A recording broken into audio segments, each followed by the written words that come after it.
안녕하십니까. 센 경제 현장, 오늘의 주요 뉴스입니다. 삼성전자가 이번 주 세탁기와 에어컨 등 혁신 제품들을 잇따라 선보이며 글로벌 가전 1위 달성에 속도를 내고 있습니다. 어제 법원이 외환은행 노조의 가처분 신청을 일부 받아들이면서 하나은행과 외환은행의 통합 작업에 제동이 걸렸습니다. 최경환 경제부총리 겸 기획재정부 장관이 올해 3.8%의 경제 성장이 가능할 것이라고 내다봤습니다. 한국전력공사와 기업은행 등 공기업들이 쌓아둔 유보금이 67조 원에 달하는 것으로 조사됐습니다.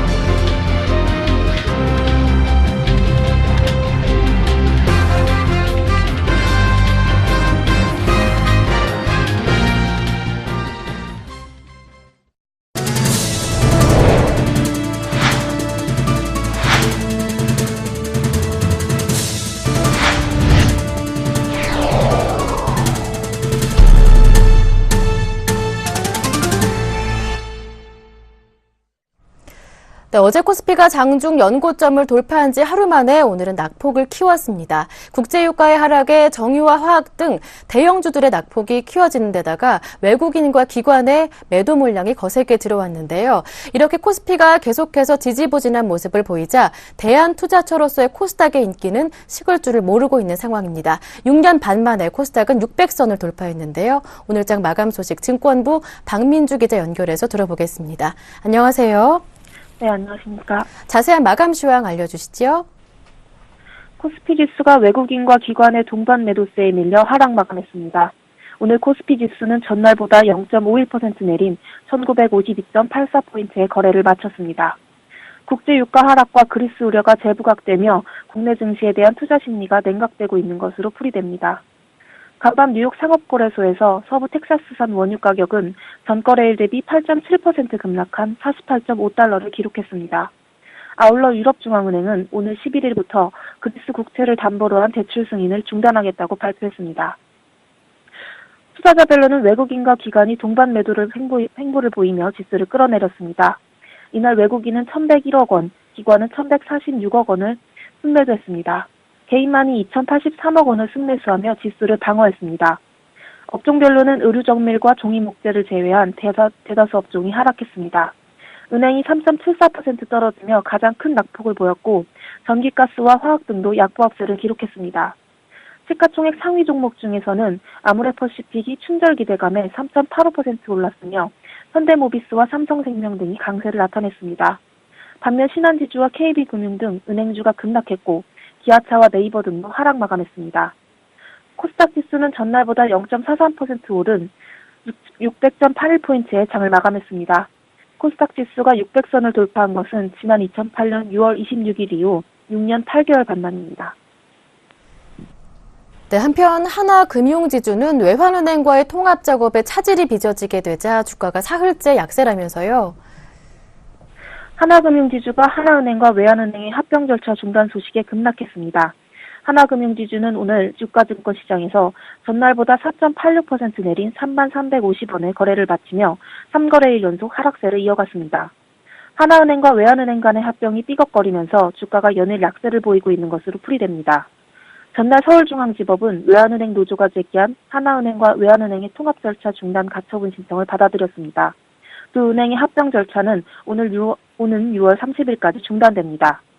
시장 전문가는 합병 절차 중단은 하나금융지주에 대한 투자 심리 개선을 지연시키는 부정적인 뉴스라며 합병 논의가 긍정적인 방향으로 전개되거나 실적 개선 흐름이 가시화해야 본격적인 주가 상승이 가능할 것이라고 분석했습니다.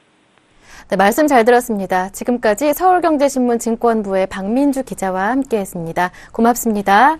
고맙습니다.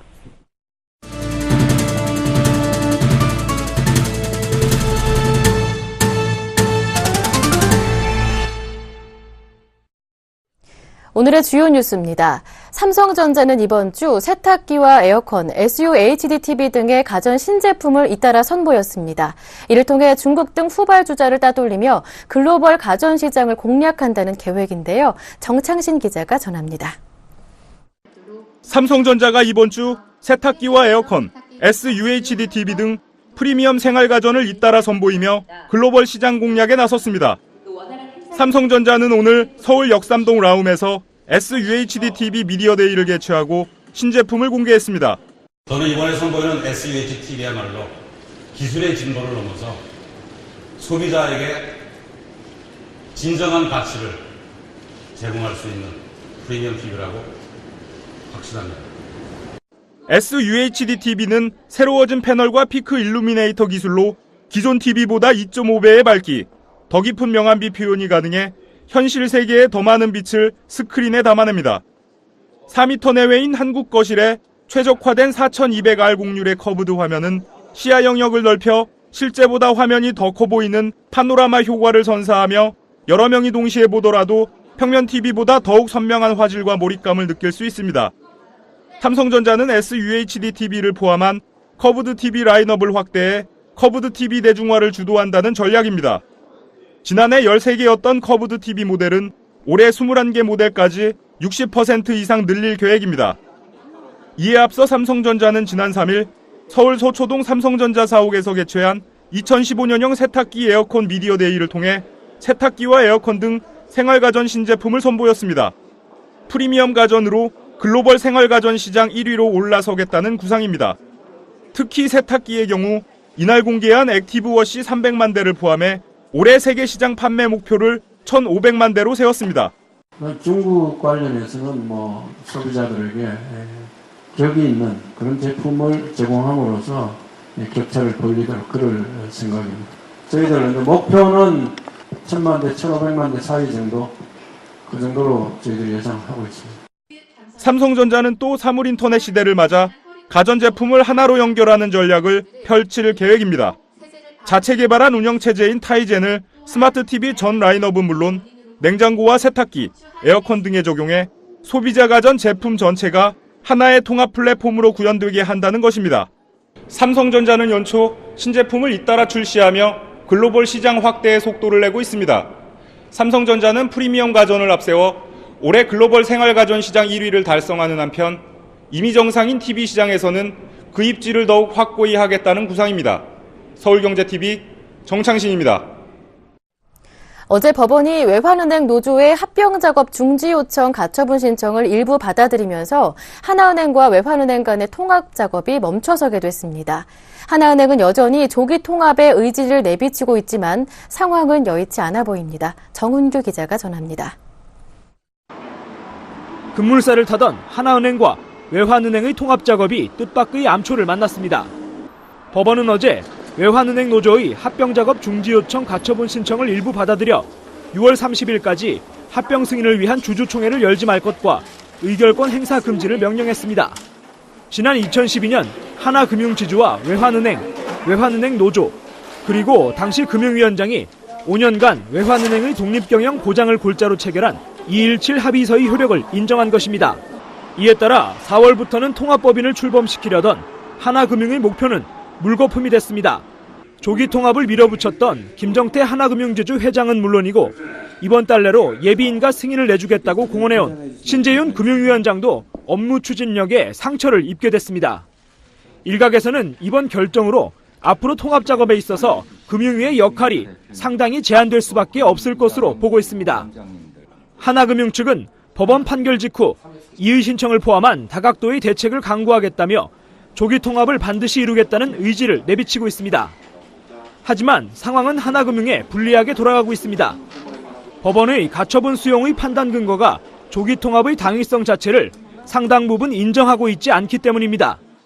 하나외환 조기 통합은 지난해 7월 김정태 회장이 현재와 같은 금융생태계에서 조기 통합을 하지 않으면 외환은행의 생존이 어렵다는 명분을 내세워 시작됐습니다.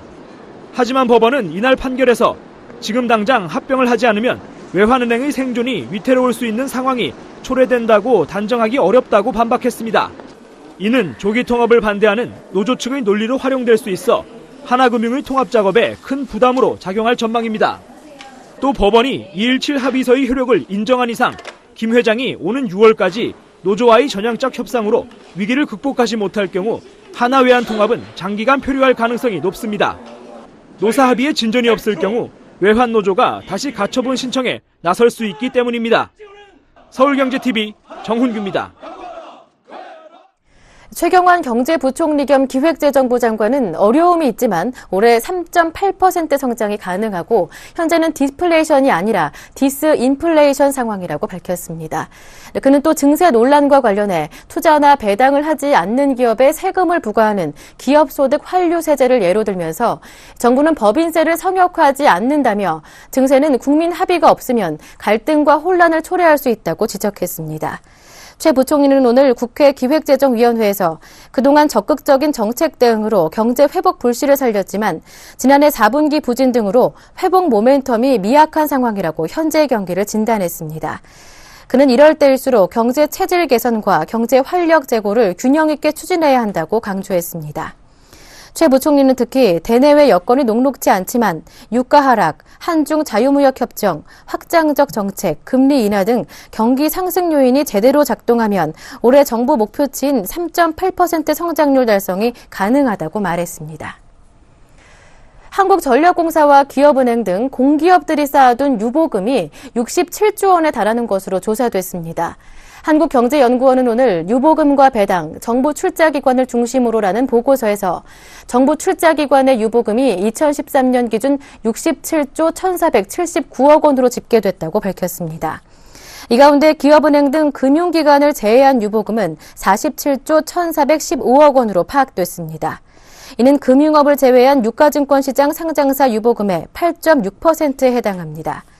최근 정부가 민간 기업의 배당 확대 정책을 추진하고 있지만 재무 안정성이 비교적 높은 공기업들도 배당보다는 유보를 택하고 있음을 보여주는 것입니다. 공기업의 유보금이 이처럼 많은 것은 법률상 내부 유보가 허용되는 범위가 민간 기업보다 넓기 때문입니다. 상법을 따르는 민간 기업은 이익준비금의 의무 적립 한도가 자본금의 50%로 제한되지만 공기업은 특별법에 따라 자본금의 100%까지 이익준비금을 적립할 수 있습니다. 김윤경 한경연 부연구위원은 공기업은 정부 위탁 사업을 수행해 안정적인 이익 창출이 가능한데도 적자 보전과 경영 악화 등에 대비해 배당보다는 유보를 선택하고 있다며 민간 기업도 공기업처럼 수익성과 투자 계획을 고려해 배당 정책을 취할 수 있도록 해야 한다고 주장했습니다.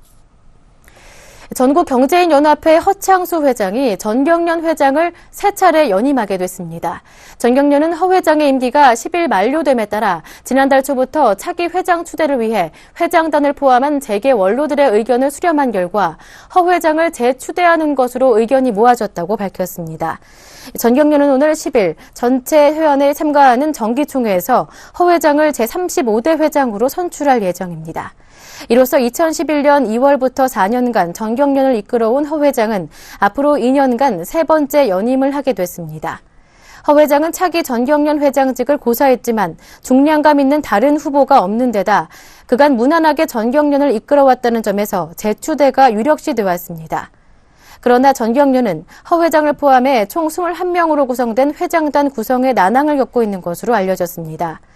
전경련 부회장직에서 사퇴한 강덕수 전 STX그룹 회장과 현재현 동양그룹 회장 등 2명의 공석이 생김에 따라 추가 인선이 불가피할 상황이지만 부회장 인선 관련 움직임은 아직 없는 것으로 알려졌습니다. 어젯밤 중국인민은행이 시중은행의 지급준비율을 2년 7개월 만에 전격 인하했죠. 자세한 소식 국제부 유병훈 기자 통해 들어보겠습니다. 안녕하세요. 예, 안녕하세요. 최근 중국의 경제지표 성적표가 좋지 않았고 제조업도 위축되자 이제 중국 정부가 은행들을 통해서 선제적으로 돈을 풀겠다는 의지로 보이는데요. 어느 정도인지 궁금합니다. 예, 중국인민은행이 시중은행의 지급준비율을 0.5%포인트 전격 인하했습니다. 인민은행은 오늘부터 각 시중은행의 지준율을 0.5%포인트 낮추고 일부 상업은행과 농업은행에 대해서는 이를 추가 인하한다고 어제 밝혔습니다. 이번 지준율 인하는 2012년 6월 이후 2년 7개월 만의 일입니다. 인민은행은 어제 오후 긴급 통지문에서 금융기관들의 구조조정 지원 역량을 강화하고 소형기관과 농촌금융, 농촌인프라 건설을 위한 금융지원을 강화하기 위해 은행의 지준율을 낮춘다고 발표했습니다. 중국 내 경제매체들은 이번 지준율 인하로 시중에 6천억 위안, 한화로 약 104조 2,100억 원의 자금이 풀릴 것으로 예상했습니다. 네, 그렇기 때문에 이번 중국의 지준율 인하로 중국 역시 이번 다른 글로벌 금융당국들의 통화 완화 정책 대열에 합류했다라는 해석이 나오고 있는데요. 이번 중국 금융당국의 결정 어떤 의미가 있겠습니까? 네, 중국 인민은행이 설 연휴를 앞두고 은행의 지준율을 인하하면서 최근 글로벌 금융당국들의 이단 기준금리 인하, 즉 통화 완화 정책 대열에 본격적으로 뛰어들었다는 분석이 나옵니다. 경기 둔화 상황에서 미시적인 조정으로는 한계에 부딪혔다는 점을 스스로 인정한 셈인데요. 인민은행의 지준율 인하는 오래전부터 예고돼 왔습니다. 특히 자금 수요가 많은 설 연휴를 앞두고 시중금리의 이상 움직임이 감지되고 있는 상황에서 인민은행이 내놓을 수 있는 카드는 지준율 인하가 유일했다는 게 대체적인 분석입니다. 이번 지준율 인하로 중국도 통화 완화 정책으로 선회를 한 셈인데요. 시중에 풀어놓은 유동성이 기업이 아닌 투기 자금화된다는 점 때문에 끝까지 버텼던 신중한 통화 정책도 이 때문에 퇴색되게 됐습니다. 특히 최근 글로벌 금융당국의 잇따른 통화 완화 움직임이 인민은행을 압박했는데요. 지난달 초 루마니아를 시작으로 스위스, 덴마크, 인도, 페루, 이집트, 터키, 캐나다로 금리 인하 행진이 이어졌습니다. 여기에 유럽중앙은행이 1조 1,400억 유로의 대규모 양적 완화에 나섰고 싱가포르와 호주 등도 금리 인하에 동참하면서 중국 금융당국의 이번 정책 결정을 자극했다는 해석입니다. 네, 그래서 중국 당국의 이번 결정으로 환율 등 다른 기존 정책에도 변화가 있을 것이다라는 가능성이 나오고 있던데요. 전문가들은 인민은행이 글로벌 통화 완화 대열에 합류한 만큼 이제는 좀 더 과감하게 유동성 조절에 나서고 정책 기조에도 변화를 줄 것으로 전망하고 있습니다. 특히 지난해부터 시행해온 유동성 지원 조치도 계속될 것으로 내다봤습니다. 통화 완화 정책과 함께 중국의 환율 정책도 경기 부양 쪽으로 방향을 돌릴 것으로 보이는데요.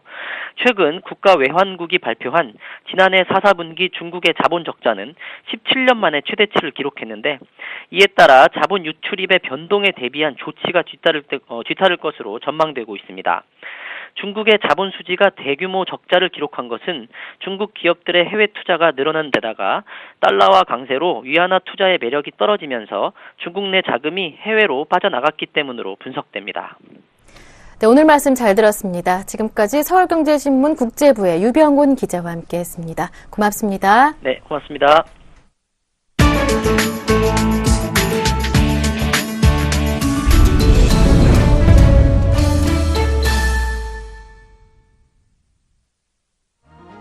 유럽중앙은행 ECB가 그리스 국채의 담보 인정을 중단하며 구제금융 프로그램상의 긴축 조치를 거부한 그리스 정부를 압박하고 나섰습니다. ECB는 현지 시간으로 어제 오는 11일부터 그리스 국채를 담보로 한 대출 승인을 중단하겠다고 발표했습니다. ECB는 그리스 긴급구제 프로그램의 성공적인 결과를 기대할 수 없어 이같이 결정했다며 이는 현행 유로 시스템 원칙에 따른 것이라고 설명했습니다. ECB는 그간 그리스 긴급구제를 위해 투자 부적격 평가를 받은 그리스 국채를 예외적으로 담보로 인정해왔습니다. 이번 조치로 ECB의 저금리 대출에 기대고 있던 그리스 시중은행들은 유동성 확보에 상당한 타격을 받게 됐습니다. ECB는 그리스 정부가 제안한 재정증권 발행 한도 증액 요청도 거부했습니다. 이번 결정으로 그리스는 2010년 5월 이래 처음으로 외부 자금 조달 없이 채무 상환 부담을 고스란히 떠맡게 됐습니다. 앞서 그리스는 구제금융 프로그램을 연장하지 않고 채무를 상환하기 위해 재정증권 발행 한도를 현행 150억 유로에서 250억 유로로 늘려달라고 요청한 바 있습니다. ECB의 강경한 조치가 이어지면서 전날까지 낙관론이 팽배하던 국제금융시장의 분위기도 싸늘하게 변했습니다. 이날 유로화 가치는 전날보다 1.3% 하락해 2013년 8월 이래 하루 새 가장 크게 떨어졌습니다. 국제유가가 하루 만에 다시 급락했습니다. 뉴욕 상업거래소에서 3월 인도분 서부 텍사스산 원유는 전날보다 8.7% 하락한 배럴당 48.45달러에 마감했습니다. 하루 하락폭으로는 지난해 11월 28일 이후 가장 컸습니다. 이에 따라 전날까지 4거래일 연속 올라 올해 최고 가격을 기록했던 서부 텍사스산 원유의 가격은 다시 50달러 아래로 주저앉았습니다. 이 같은 하락세는 미국의 원유 비축량이 사상 최고치를 기록했다는 소식에 영향을 받은 것입니다. 미국 에너지정보청은 지난주 미국의 원유 비축량이 전주보다 630만 배럴 증가해 4억 1,300만 배럴이라고 발표했습니다. 이는 1982년 통계가 시작된 이후 가장 많은 물량으로 4주 연속 늘어나는 추세를 보였습니다. 이에 따라 미국의 원유 생산이 감소할 수 있다는 기대로 조성됐던 매수 심리가 반대 방향으로 돌아선 것입니다. 전문가들 사이에서는 아직 국제유가의 최저점이 오지 않았다는 전망도 나왔습니다. 시티그룹은 이날 보고서를 내고 석유 재고가 여전히 대규모여서 유가는 $30까지 떨어질 수 있다고 관측했습니다. 애쉬턴 카터 미국 국방장관 지명자는 북한이 대륙간 탄도미사일로 미국 본토를 직접적으로 위협할 가능성이 있다며 본토 방어에 필요한 미사일 방어 체계를 대폭 강화하겠다고 밝혔습니다. 카터 지명자는 이날 상원군사위원회 주최로 열린 인준 청문회에 앞서 제출한 서면 답변 자료에서 이같이 밝히고 특히 캘리포니아와 알래스카의 지상발사 요격미사일의 숫자를 늘리겠다고 강조했습니다. 미국은 현재 알래스카와 캘리포니아 반덴버그 기지에 지상발사 요격미사일 30기를 배치하고 있으며 2017년까지 $10억 들여 14기를 추가로 배치할 계획입니다. 카터 지명자는 이날 청문회 질의응답 과정에서도 우리는 매우 현실적인 북한의 대륙간 탄도미사일 위협과 이란의 장래 위협에 대응하기 위해 우리의 미사일 방어체계, 특히 대륙간 탄도미사일 방어체계를 현대화하고 성능을 향상시키며 규모를 키워야 한다고 답변했습니다. 그는 또 북한 미사일과 대량 파괴무기 능력과 관련해 아시아 태평양 지역에 배치된 미군과 동맹 우방에 대한 심각하고 직접적 위협이라며 아직 장거리 발사는 검증되지 않았지만 북한의 이 같은 능력은 미국 본토의 직접적 위협이라고 주장했습니다.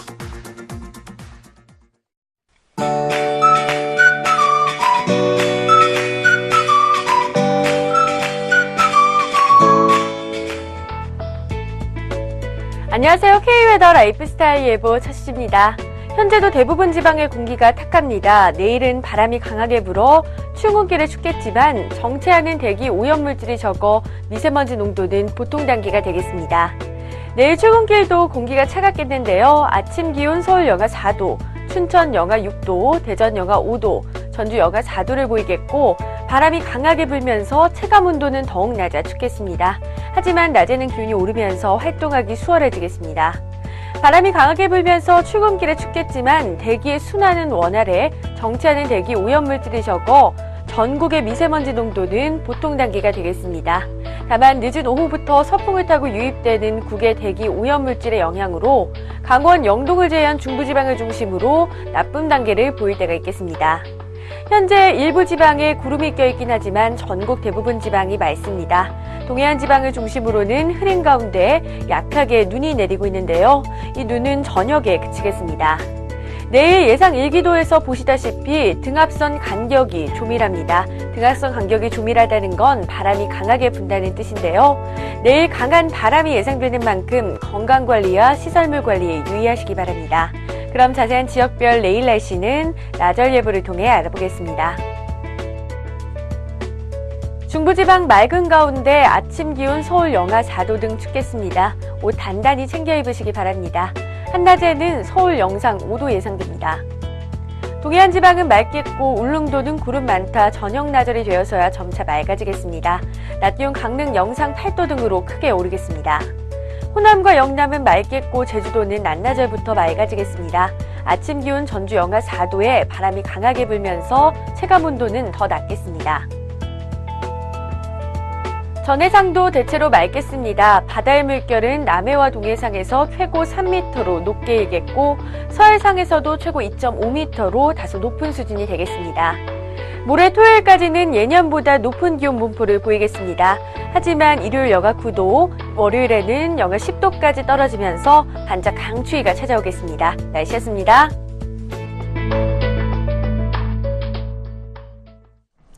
(2월 5일) 목요일 센 경제 현장 여기서 마치겠습니다. 편안한 저녁 되십시오. 고맙습니다.